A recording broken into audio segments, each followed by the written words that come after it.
नकटी गांव के अंजोरिया माँ आंसू बरसत है आज।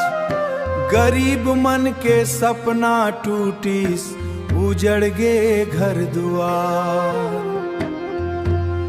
हे सरकार सुन ले गुहार, दया के बात कर। छत दे दे फिर ले जिए बर, नहीं छोड़ बेघर। माटी ले बनाए रहे घरवा, मेहनत के चिन्हा रहीस। नान्हे नान्हे लइका मन के हंसी में बसे रहीस।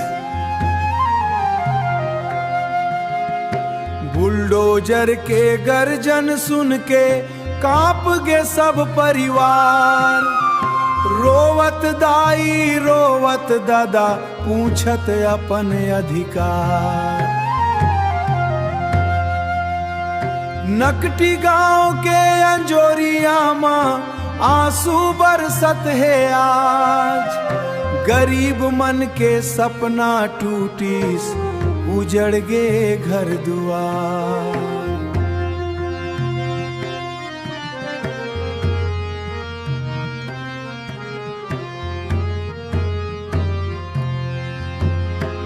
बरखा पानी झरझर गिरथे, नैये सिरू पर छाँव।